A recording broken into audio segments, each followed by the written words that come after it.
Next, we have Erica Hayes. Erica is a COVID long hauler since November 2020. She volunteers with Long COVID Families, a nonprofit organization that focuses on helping people navigate post-infectious illness and finding ways to improve their everyday lives. Welcome. I was honored to be able to speak with you guys today.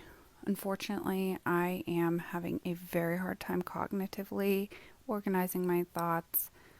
I hope you guys don't mind some amateur video editing as I try to convey some of the larger systemic issues that we face.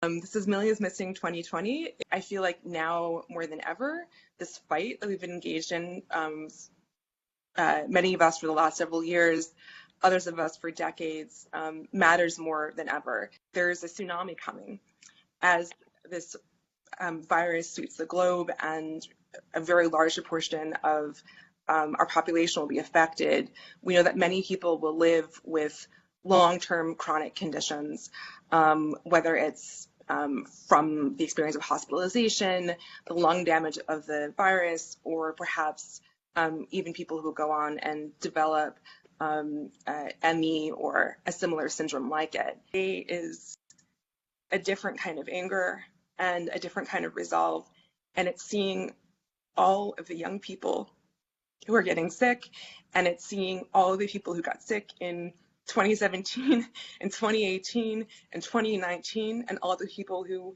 will get sick this year.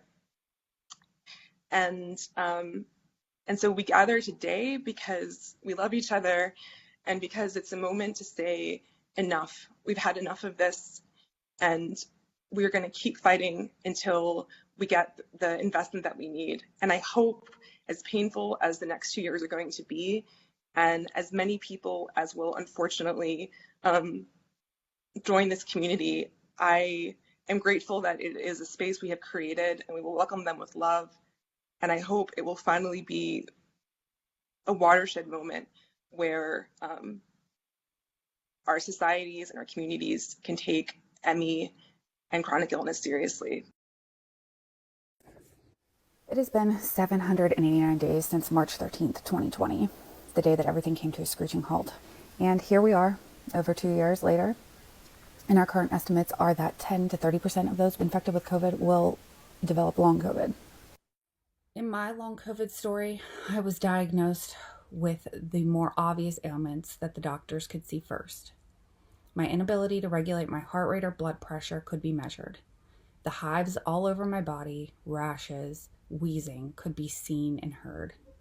And like many who are mostly healthy, I've been repeatedly horrified and outraged with the system and processes in place that I used to believe were there to support people in need. In my eyes, the root of our problem is our culture.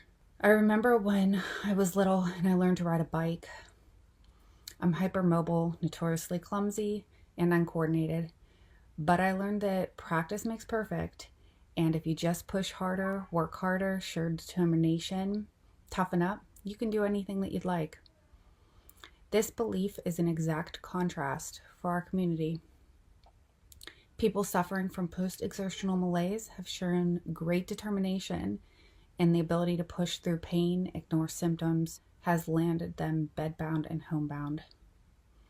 It's no surprise every time I meet someone with ME and long COVID that they tell me stories of their previous lives where they're successful, busy, driven, stubborn individuals who refused to give up until their bodies had forced them. I was referred to a COVID clinic where they were not familiar with post-viral illness, and so I was prescribed physical therapy.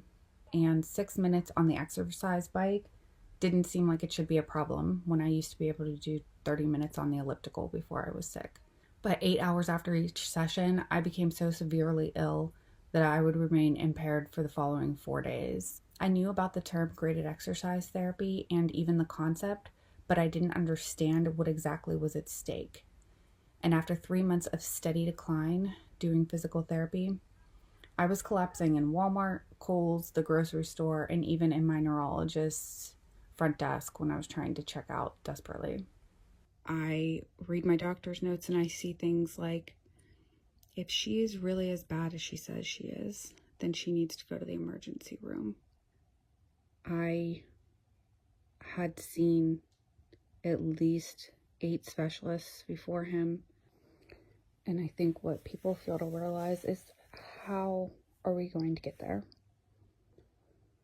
I finally started to accept what was happening, and I knew I needed a mobility aid.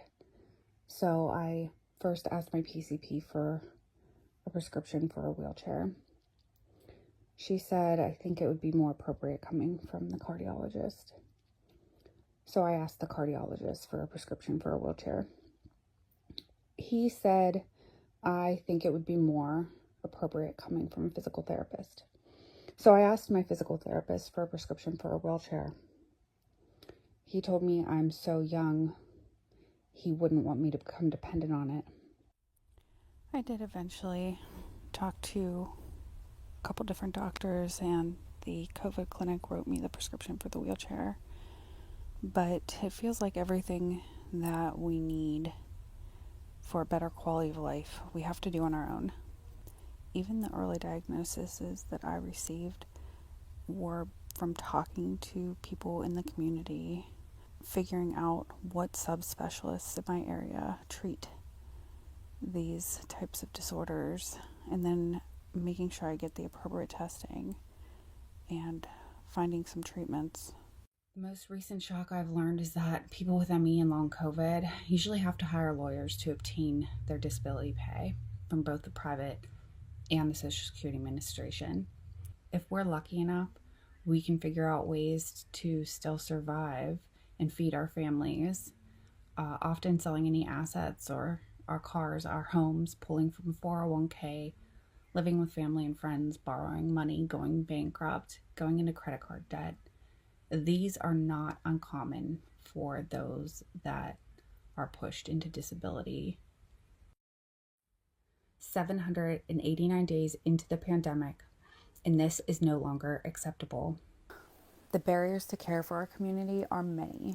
If we were in corporate America, I would refer to these as our opportunities, and there is no shortage.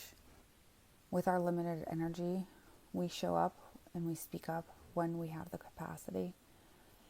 We demand accommodations in public places so that we can be safe and function in a world as much as possible.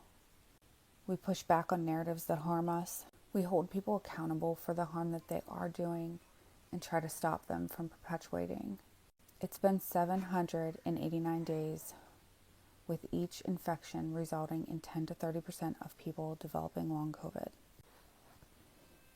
It's time for everyone in the medical community to go to the CDC website, educate themselves on post-viral illness, and each one of the conditions listed. There's no excuse any longer. Thank you.